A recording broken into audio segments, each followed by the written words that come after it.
In this video, we'll talk about a very interesting tutorial project from the Bitquery, that is a Solana wash trading detector using Bitquery and XGBoost ML training algorithm. So what is the purpose of this project? The purpose is that we are essentially training our own ML model using the Bitquery data and XGBoost ML training algorithm, and then we are going to use that ML model to basically determine if a trade is a wash trade or not. And for that we have our own little UI dashboard built via Streamlit. So let's just have a basic understanding of the workflow of this project. Firstly, we'll get the data for training via BitQuery. The data in this case is the Solana DEX trades. Then we have to label those trades as wash trade or not wash trade. This labeling is done based on our set of rules. Then we'll create a data frame upon which we are going to train our model, then store our model, then we'll finally use that model in our UI app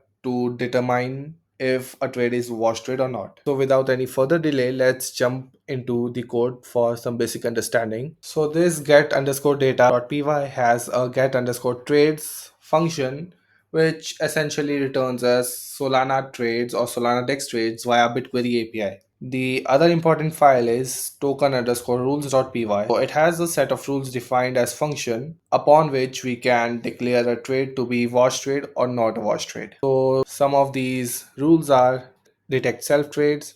That is, if a wallet is trading with itself, then we'll detect repeated pairs. That is, if two set of wallets are trading with each other more than a particular limit or a threshold. Then we'll have detect loops, if there are loops in trades, if there is a spoofing in trades. So next up we have get underscore suspicious underscore summary. So it basically returns to us all the suspicious token, suspicious transaction, and the wallets that are suspicious. Now build upon these rules and the get trades, we have this label underscore trades function where we'll get the trade data. Then we'll get suspicious token, suspicious transactions, suspicious wallets with this function.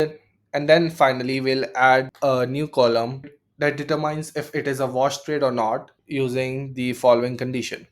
Now in our main.py file, which is where the model training is happening, we'll first get our trades, then we'll label them, and then we'll create this particular data set, then train the model on this data set, then store the model. Now let's jump into the app.py file, which is going to be the visible part of this project. So basically we are using Streamlit to build a basic UI. We'll load our model over here, we'll get the trade data using the get underscore trades function. Then we'll have the model to predict for a particular trade if it's a wash trade or not. Note that the values of this prediction are 0 or 1. 0 stands for false and 1 stands for true. Then we are calculating some metrics over here like the risk score, and this is the UI part. So without any further delay, let me just type command.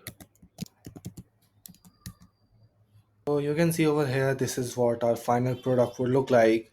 We have our heading, we have our risk score, some parameters like volume concentration, most active trader, suspicious trades, and the wash trade volume percentage. We have our own bar graph over here. Blue depicts the total trade volume and red depicts the suspicious trade volume. These bar graphs are of per second, and if you need to share this with someone, then you can do that as well by just clicking the deploy and following some basic steps. So thanks for watching. Like, share, and subscribe, and make sure to join the Telegram channel from the video description if you have any doubts. I'll share the link to the documentation for the same project, which is more detailed. I'll also share the code base for the complete project as well.